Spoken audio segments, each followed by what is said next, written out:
श्री शिवाय नमस्तुभ्यम। दोस्तों, जय पशुपतिनाथ जी।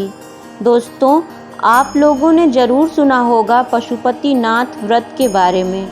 भोलेनाथ इस व्रत को करने वाले की सभी मनोकामना पूरी करते हैं। तो आइए हम सब भी देवों के देव महादेव के इस व्रत के विषय में जानते हैं। साथियों, आपसे निवेदन है कि इस वीडियो को पूरा देखिएगा, स्किप मत कीजिएगा, क्योंकि व्रत के बारे में जो भी प्रश्न रह जाते हैं, दुविधाएं रह जाती हैं, मैंने कोशिश की है कि उनको भी बता दूं।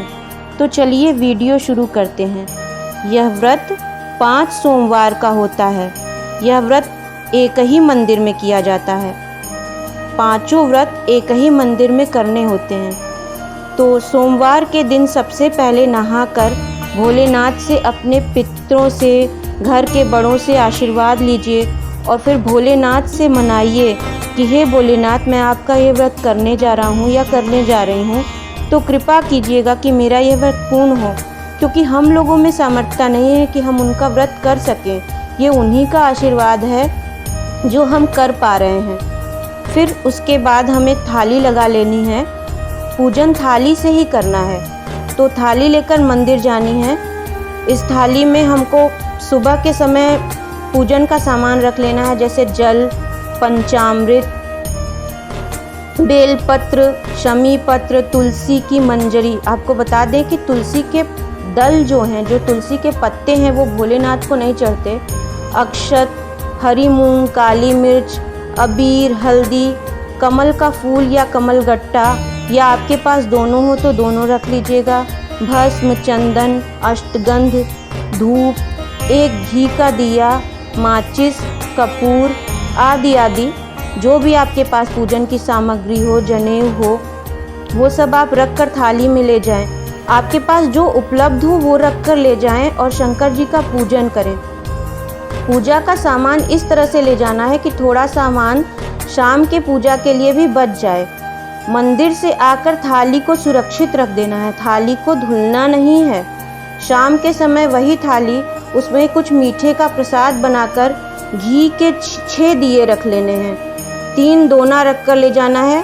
और आपको बता दें कि माचिस या कोई भी सामान, सब कुछ अपना ले जाना है। किसी से कुछ भी लेना नहीं है, मांगना नहीं है। फिर मंदिर में जाकर सबसे पहले प्रसाद के 3 हिस्से करने हैं। प्रसाद का हिस्सा घर पर नहीं करना है, मंदिर में ही करना है। फिर सभी दिया मंदिर में थाली से निकाल कर 5 दियों को जलाना है और 6वां दिया आपको वापस रख लेना है। याद रहे, हमें 6 दिए थाली से बाहर निकालने हैं। पहले सोमवार को पहला दीपक जलाने पर अपना नाम गोत्र बोलकर अपनी मनोकामना बाबा को बतानी है। सभी दीपक पशुपतिनाथ के नाम से जलाना है। बाबा से मना लेना है कि आप मेरा व्रत पूरा करवाइए। फिर जो सुबह की सामग्री है, जल का मतलब छींटा दे दीजिए, क्योंकि शाम के समय कहीं कहीं जल नहीं चढ़ाने देते। अगर चढ़ाने श्रृंगार ना हुआ हो बाबा का तो आप जल भी चढ़ा सकते हैं। फिर उसी सामग्री से आपको पूजन कर लेना है और प्रसाद का एक हिस्सा और एक बिना जला हुआ दिया वापस लेकर आना है। घर में घुसने से पहले ध्यान से आपको घर की तरफ मुख करके बैठना है। बैठकर ही दिया जलाना है। और जब आप घुसते हैं तो आपके दाईं तरफ, घर के बाहर, मुख्य दरवाजे के बाहर दाईं तरफ आपको दिया जलाना है। फिर जब शाम को खाना खाने बैठें तो सबसे पहले उस प्रसाद को पूरा खा लेना है। ध्यान रहे, प्रसाद को किसी को नहीं देना है। अपने घर के बच्चों को या किसी को भी वो प्रसाद देना नहीं है। फिर भोजन कर लें। सुबह के समय हमको फलाहार करना है। जब शाम की पूजा करके आएंगे उसके बाद जो भी भोजन, कोई भी भोजन आप कर सकते हैं। प्रसाद लेकिन पहले पा लेना है। ऐसे आपको 5 सोमवार करना है।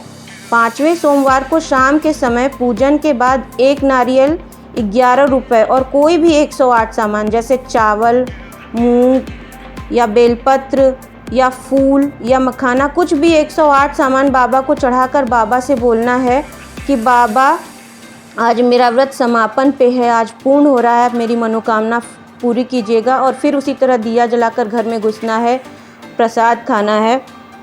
तो ये पशुपतिनाथ व्रत की पूजन की विधि है। और अब आपको कुछ बातें और बता दें जो मन में प्रश्न रह जाते हैं कि अगर बीच में कहीं जाना पड़े या तबीयत खराब हो जाए या रजस्वला धर्म आ जाए, तब ऐसी स्थिति में आपको व्रत तो करना है, किंतु आपको मंदिर में पूजन नहीं करना है और वो व्रत आपके गिनती में नहीं आएंगे। वो व्रत आप अगला व्रत कीजिए तो वो व्रत गिनती में वही व्रत आते हैं जिनमें दीपक जलते हैं। फिर अगर 2 लोग एक साथ व्रत करेंगे तो थाली, दिया सब कुछ अलग अलग जाएगा। अगर पति पत्नी एक साथ व्रत कर रहे हैं तो घर पे लौटने पर पत्नी का दिया पहले जलेगा घर के बाहर। दूसरी बात यह है कि अगर 2 लोग एक साथ व्रत कर रहे हैं तो उनका प्रसाद भी अलग अलग बनेगा। ये नहीं कि आपने एक ही साथ प्रसाद बना लिया और फिर उसके 2 हिस्से करके आप ले गए और वहाँ आप 3-3 हिस्से कर रहे हैं। नहीं, तो ऐसी स्थिति में आपके प्रसाद के हिस्से पहले ही हो गए। तो आपको दोनों प्रसाद अलग अलग बनाना है। और अगर कोई बहुत बीमार है या वृद्ध है या वो मंदिर जाने में बिल्कुल असमर्थ है, वैसे तो ये व्रत मंदिर में ही किया जाता है, किंतु अगर वो नहीं जा सकता तो घर में कर ले, या आसपास कोई बेल का पेड़ है तो वहाँ पे भी जाकर उसके नीचे भी कर सकता है। दोस्तों, ये थी पशुपतिनाथ की व्रत की विधि। अगर आपको ये वीडियो अच्छा लगा, हेल्पफुल लगा, तो प्लीज़ वीडियो को लाइक कीजिएगा, शेयर कीजिएगा ताकि अधिक से अधिक लोगों को इस व्रत को कर सकें। उम्मीद करती हूँ कि आपकी सभी दुविधाओं का उत्तर भी मैंने भली भांति दिया होगा। फिर भी कोई प्रश्न रह गया हो तो कमेंट कीजिएगा और कमेंट बॉक्स में श्री शिवाय नमस्तुभ्यम लिखिएगा। यदि आप लोग कहेंगे तो मैं पूजन की थाली और पूजन का वीडियो भी शेयर करूँगी। भोलेनाथ आपकी मनोकामना को पूरी करें और प्लीज़ मेरे चैनल को सब्सक्राइब कीजिएगा ताकि अगली बार जब मैं फिर कोई वीडियो डालूं तो नोटिफिकेशन बेल को ऑन कर लीजिएगा, जिससे वो वीडियो आपके पास तक पहुंच जाए। भोलेनाथ आपकी मनोकामना को पूरी करें, ऐसी शिव जी से प्रार्थना करती हूँ। श्री शिवाय नमस्तुभ्यम।